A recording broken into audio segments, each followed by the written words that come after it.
everybody, and welcome to the newest episode of NintendoFuse's Industry Talk.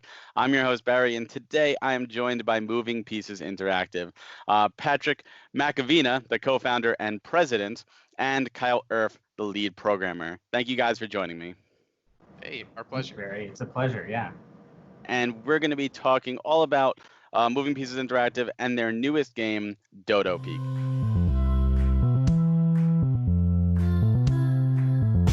Before we get into Dodo Peak and the game, let's talk a little bit about the company, Moving Pieces Interactive. Can you give us a little bit of history on this? How was this formed? How did this come to be? Yeah, sure. So kind of the story of Moving Pieces Interactive is we've been around now for a little over a year. We celebrated our 1-year anniversary last June. And Dodo Peak is actually our first project that we ever made. We're actually, all of us, Kyle and I are the partners at the company. We're a really small development studio in Brooklyn, New York, and we kind of formed around our first project, Dodo Peak, which was released on Apple Arcade last fall, and we're really excited that it's coming to Nintendo Switch actually this Friday. So we're really pumped about that. But that's kind of the background of our company. That's cool. How did you guys wind up meeting? Just Brooklyn's a big place. Just walk down the street. It is. There's a lot of people. Go, I want to make a game. Cool. So we met. Patrick, you were already working on Dodo Peak before we met. I should say that up front. But we actually met in a class on the Unity game engine.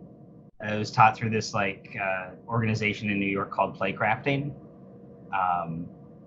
And Dodo Peak isn't made in Unity. That's like a whole thing. It's in Unreal. But Patrick can speak to why he was in the class. But I was excited to I was considering getting in the games industry, and I figured, it's time to take the plunge, get some professional training. And Patrick and I both have very professional backgrounds. We're sort of experienced at the different skills we have. And when we were both in the class, we were both, I think, drawn to each other for that reason. Real recognize real or whatever. And yeah, we worked on a small side project, or we worked on our final project in that class, which was this weird, quirky action puzzle game. That maybe it'll come out someday. We'll see. Maybe someday. It's about the least marketable thing you could ever make, but it was pretty cool. But then I'm sure Patrick can fill this in more, but one day Patrick takes me aside and he's like, hey, this other project I'm working on, Dodo Peak, we've been, talking about maybe getting this on this cool new platform. If that happens, would you be down to quit your job and work on this with us? And I said, yeah. Yeah. So to piggyback on Kyle's part, so Kyle and I met in a playcrafting course, which is a local community game development organization in New York. And so we both took the class. My background is actually in visual effects. I worked for 10 years as a visual effects artist on a lot of different advertising, like TV commercials, YouTube, print, kind of all over in that spectrum. And then Kyle's background is a software engineer. So like Kyle had said, I had been working on Dodo Peak probably for about 1.5 years before I met Kyle. I was kind of the only full-time developer on the project for a pretty long time, and I had another friend helping out part-time. And I kind of took the class because I was like, I'm not really a programmer. I think I need someone that knows what they're doing. So I wanted to just meet more folks that were better at that than I was. So that's basically how Kyle and I met. That's really cool. Yeah, it's interesting how these type of classes can really bring people together. You're not the first people I've talked with that met in a similar fashion, and it's great to see where that can lead. Now, especially because you said Dodo Peak was already being worked on, so I'm interested to see where you guys go, forward. But let's talk a little bit about Dodo Peak. Patrick, why Dodo Peak? What inspired you to make this game? Yeah, so It started back in the summer of 2017. I was actually working out the West Coast and like the Bay Area for like 3 months. I was working at Apple, and since like the rent is so crazy there, I was sleeping on my friend's sofa for Oh, like a no. couple months. It was good. I was saving money, and he had made like an app project before, so we kind of like you know what, like on the weekends, like let's just like kind of mess around with stuff and like see we're interested in trying to make something. And yeah, just like kind of growing up in the arcades, like I love like those classic arcade games that like, you can walk up to a machine and, put your quarter in and like it's really easy to pick up, but it's like also very hard to master, right? So that type of gameplay was something we were really inspired with. And then, our background was very much like kind of like from the visual design kind of realm. So we wanted to take that classic arcade gameplay and kind of give it this like much more like modern facade. And I don't really know why we landed on the dodo bird. I think it's just like it's a silly extinct creature that I think you have a lot of creative license with. So we kind of mixed all that together, and we came up with Dodo Peak. That's really cool. Yeah, there's seems like dodos are coming back into the foray with Animal Crossing and Dodo Airlines and now Dodo Peak.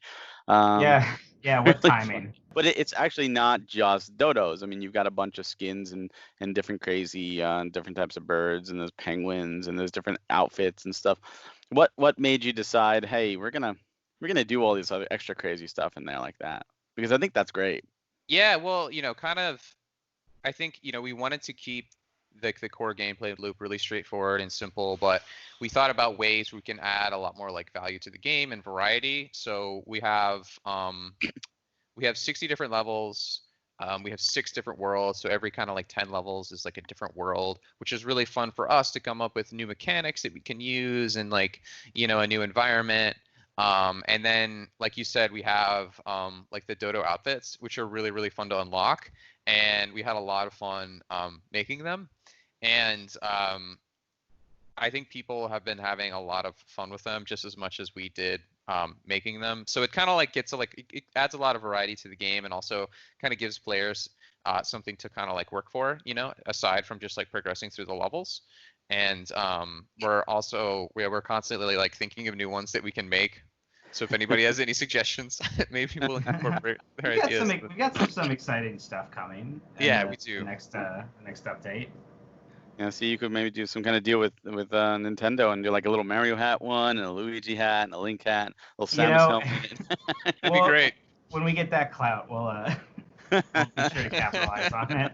Yeah, 100%. It's also interesting because the costumes aren't just cosmetic. There's different speeds, and sometimes you may want a fast bird, and sometimes I've noticed when playing the game myself that I want to slow down. I actually want a slower bird for this level and make it a little bit easier, which is really cool. To me, the game feels like a mix. I don't know if you were inspired by these games or not, but it feels like a mix between the game Qbert and the game Crystal Castles on the Atari.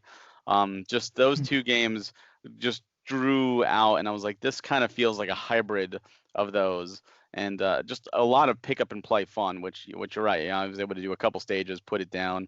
Nice little palate cleanser in between big RPG sessions or something like that.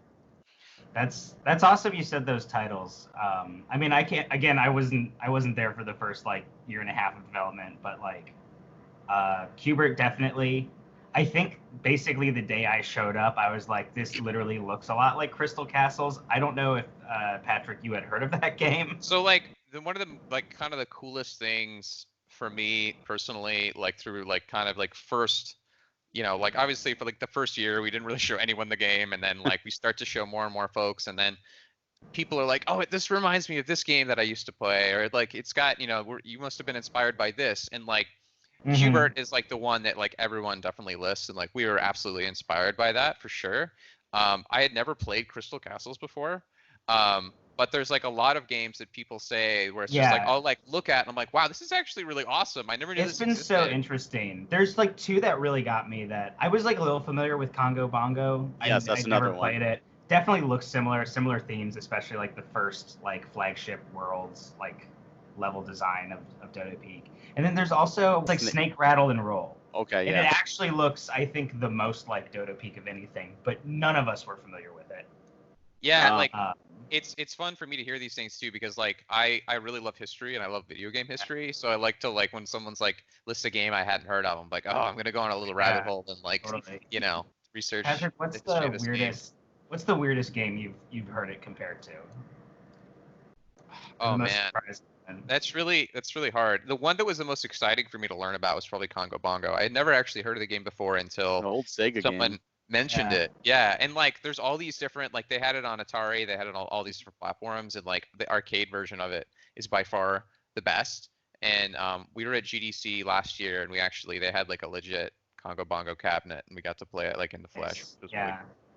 Yeah, I only got to play it on the Atari 800 back in the day, but I did love that game too, and that was one I almost wrote down. But yeah, it's awesome that it's such a classic style, but you put your own spin on it, and that's one of the things. Like if someone said, "I played Qbert, I don't need to play this." Like, no, this is a different take on a similar style. It's like saying, "I played Mario, I don't need to play any more 2D platformers." Like, no, that's Sure. not true. You know, so you obviously you went with an arcade style. Why did you go with Apple, and then why the Switch afterwards? Like, what picked those platforms? Why? Yeah, so I mean, initially I think the guidance, like, so this is our first like commercial like game that we ever like kind of collectively like released. Any of us had really actually released. So the guidance from a lot of people is, okay, well, you should make a mobile game, and you know, maybe you should make it free to play, and maybe you should do this, and maybe you should do that. So we kind of went through a lot of those motions, and we did feel like starting on mobile would kind of be the best approach for us, because we didn't really have a lot of industry contacts. You know, you need to know somebody to kind of get on the consoles and that kind of stuff. So we felt like the game was like playing really well on mobile. People had, you know, we had met with like a couple publishers that were like, yeah, like you should do this free to play, and you know, you should try that out. But like we kind of did some of those mechanics, and we're like, this is not the game we want. This is not what we want to make. So we heard about what Apple was doing with Apple Arcade, and we got really excited by that, because you know, it gives kind of, you know, it gives developers the opportunity to make the games they really want to make, and not kind of have to worry about the monetization mechanics or anything like that. So we were really drawn to that. So we approached them, and ultimately we became a launch title for the platform. That's awesome. Now, why jump from there to the Switch?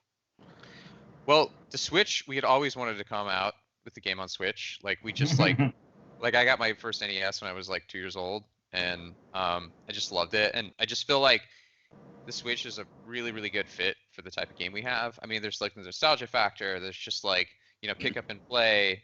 And I think the Nintendo audience is like perfect for us. So the Switch was something we always wanted to like shoot for. We just, you know, in the very beginning, we weren't really sure that we would be able to get there. But over time, we eventually did, and it took us a little bit to just kind of figure out who our publishing partner was going to be and when we would come out. And we've done a lot of content updates since the game first released in September, and we wanted to kind of wait until we had a lot of the fresh content in to give the Switch players like kind of like the best like experience possible. But yeah, we're coming out this Friday. We're like really, really pumped. I can't wait.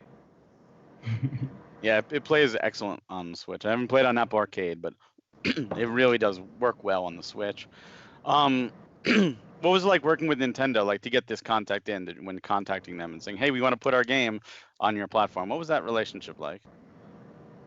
Let's see. So, I mean, we're like very privileged in that we're publishing this with our partners at Screenwave Media. They already have that relationship, so it's not like something that we had to just like cold call them and be like, "Hello, is Mario there? Like, who do I talk to?" Maybe we could talk to Link. Yeah. Hi. So like I kind of like almost from an experience standpoint, I kind of wish I knew like the answer to that, but Your publisher did it for you. Yeah, it is like one of, I mean, these are one of the benefits. You know, it's very easy to self-publish your game these days. I mean, comparatively. And this is like one of the benefits of like finding a partner, is like someone who's familiar with the space. In addition to like knowing how to market on Switch, like we get to work with people who are like guys like Matt, who are like experts at navigating like first party ecosystems, and like they know who to call at Nintendo and like how to like get answers to things. Yeah.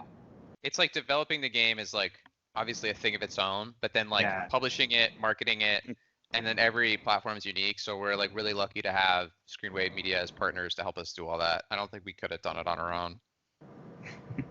It certainly would have been the most stressful thing. Just like doing that in addition to like making the game, like figuring out like all this, like the bureaucracy and like knowing like what things to check with QA. It was also like a little bit of a challenge specifically now, like with the pandemic. Oh, in terms yeah, of, that's like they changed the whole way that they kind of like do testing and release stuff. So we had to kind of work through all those things.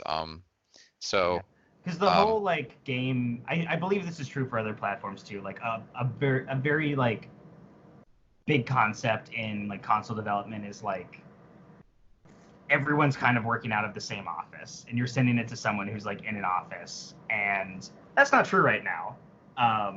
Yeah, Kyle and I used to work in an office. Yeah, we have an office. We got a cool, awesome new office. We were so excited about, like in February.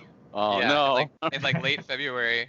So we got to use it for a couple of weeks, but like luckily, Kyle and I live like a couple blocks from each other, so we are like able to walk like our development kit like back to each other's houses like when we need to like do stuff. But like if we lived further apart, that would have been like really difficult to do. Yeah, no, we were very lucky there. Oh yeah, it's definitely a challenge for everybody across the board dealing with COVID and all this. This is a question I ask every single person I've ever talked with that has a digital game. I'm a physical collector. I absolutely love physical games. A lot of people love them. How would you feel about Dodo Peak getting a physical release and being put on the shelf next to the likes of Mario and Zelda? And is this in the cards? Is this something you can see happening? And I think I personally am totally with you. I love. I mean, like, I'd love it.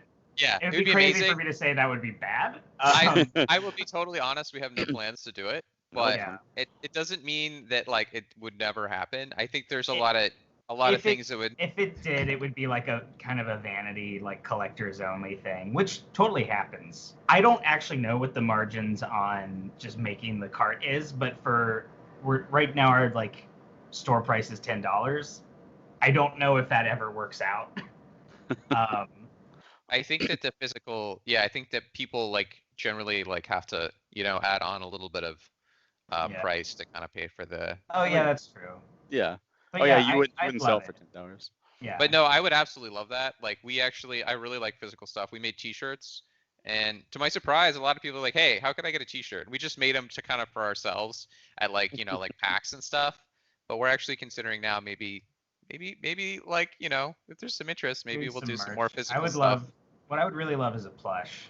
There you go. Again, plush. Like a lot of those plans kind of fell off we just abandoned that as soon as COVID happened. Guy. I wanted to get a suit, but now like expos aren't a thing right now, so like I found someone who would do it for like a good price too, and it just didn't come together. The world events just. So the answer is when there's a vaccine, we're gonna have everything. There you go. We're gonna have the physical release. We're gonna have the T-shirts. We're gonna have the plushies. I'm gonna hold you to that. Okay, sounds good. I'll be sending you emails. Hey, vaccine's been out for like 3 days. Where's that physical copy? All right, so you guys are still doing updates on Dodo Peak. What do you have planned to be added to the game already? Because it's already robust. 60 levels, a bunch of costumes, some really weekly challenges, which I found really cool that was added in there. So we don't want to talk about anything too specific yet because it is kind of like evolving. But what I can say is that most likely will not be like additional worlds or new levels. It'll be kind of like new and exciting ways to play the game. Oh, new control options then. Probably, but more than that. Oh, we're gonna use the Labo VR, yeah, aren't we? It's gonna be no. It's gonna be There's no VR. There's no VR. Trust No. me. it's taking the mechanics we have now and sort of like remixing them in interesting ways. Kind of think more that's- like new game modes potentially. Yeah, Okay. yeah. I can- Paradigm shift. We're really excited about it, and like I hope we're probably gonna like give a little more information probably in the fall. So You get to be one of the enemies and just go back and forth on a platform, and that's all you can do, and hope the Dodo decides to pick your platform to jump on. When got you, it. You got it. Oh yeah, it's yeah. You get to play the rolling rock, and you hope you hit the. We got an hope you hit the asymmetric before you fall into the multiplayer. water. It's an MMO, and like there's Yeah, it's an people that play MMO. the rocks. There's people that play the babies. Oh, that'd be fantastic. Well, it's Be great amazing. to see that you guys still have plans to update and add new ways to play Dodo Peak. But Dodo Peak, it seems like it's coming out. You got it out coming out now on Switch. You're doing more minor things, if we could say, like new ways to play, but it's still minor as opposed to creating new levels and stuff like that. So what's next? Where does Moving Pieces Interactive go from here? Yeah, so we are working on a couple different new projects. In addition to adding new content to Dodo Peak, which we've been working hard. The pandemic in a way has been kind of a nice time because like it's given us a lot of time to kind of like focus and like kind of create some new stuff.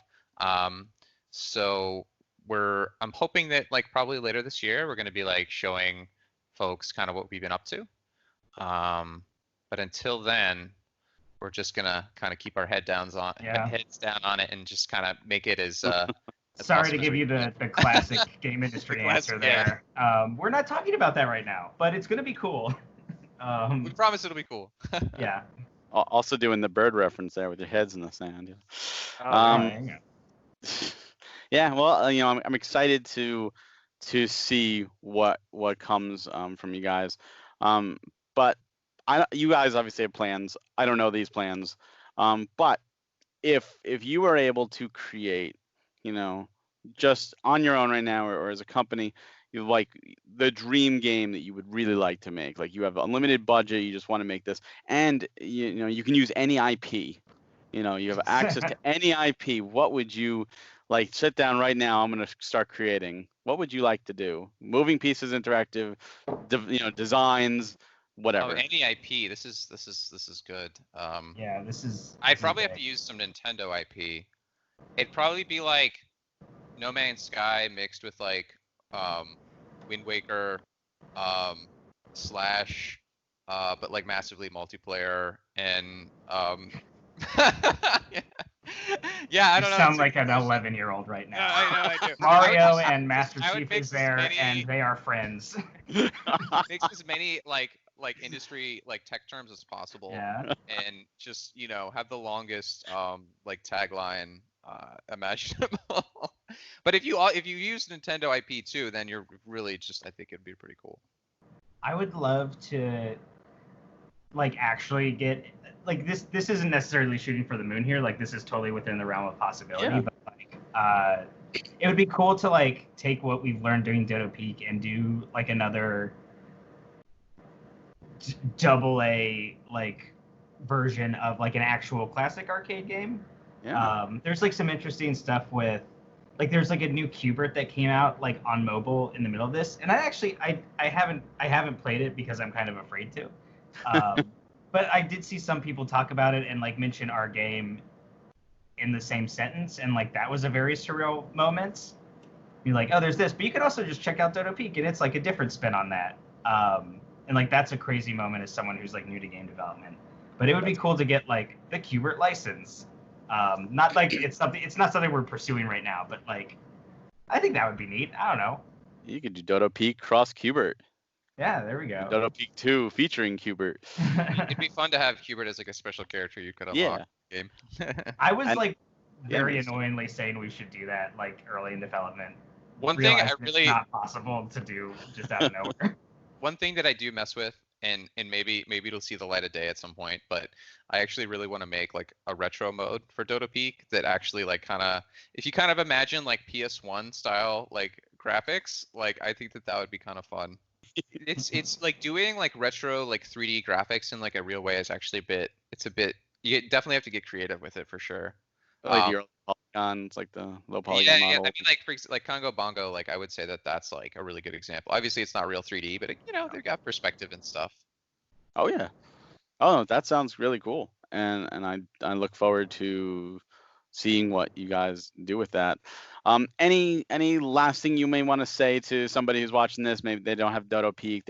Maybe they've seen the what we put in the beginning here, and they say, oh, that sounds kind of cool, but the final sell, like, hey, why should they pick up Dodo Peak right now? Wow, that's a great question. Good question. I will say one of the things I'm really excited about is like when we show the game like in person at like events and like conferences and expos. One of the things that like you can't really see like when you're just like looking at the leaderboards or like playing the game yourself is that people really get competitive with it. They get really competitive with like the time, like, oh, I'm gonna have the fastest time on like level 3, or I'm gonna beat my friend over here, right? So we have leaderboards in the Switch version right now, and I actually think that like even though you can't like directly play at the same time, I actually think that element is like a really compelling element to kind of like compete with your friends, and it's something I'm really excited to see people do and to talk about when the game comes out. Yeah, that I agree with. The whole leaderboard competing with your friends is fantastic. What about you, Cal? I'm just really excited. Like, I think the game makes a lot of sense on Switch. I mean, again, also going back to like demoing this at expos and stuff, that was kind of the biggest question we got from people is like, is this coming out on Switch? Like, I want to play it on Switch because it's just such a condensed thing. You can play it for an hour, but you can also play it for like 5 minutes. And as someone who's like really enamored with like the ability of the Switch to just do something like that, um, it's just a really good game to pick up for small bursts, and I think it's just a great fit for the platform. And if you're looking for like just something to mess with every once in a while, I think it's a great thing to pick up. I couldn't agree more. So for those of you that are interested, Dodo Peak, which is described by you guys as a retro platformer for everybody, it is coming out this Friday, July 31st. It is $9.99 on the Switch shop, but right now it's actually 10% off, which is kind of cool. Pick this up if this sounds interesting to you. Definitely check it out. We at NintendoFuse, we will be doing a game chat review on this as well because we got codes provided. So thank you for that. And Patrick, Kyle, thank you so much for joining me today. Yeah, thanks so much for having us. We really appreciate it. It's fun to chat with you today. Yeah, thanks a lot, Barry. My pleasure. Now, for all other Nintendo news, please go to NintendoFuse.com. If you like this video and you want more of this, we have more industry talks on our YouTube channel. Also, we have our bi-weekly podcasts and game chats and a bunch of other content. So please check us out there. Again, thank you all for watching and have a wonderful day. Take care.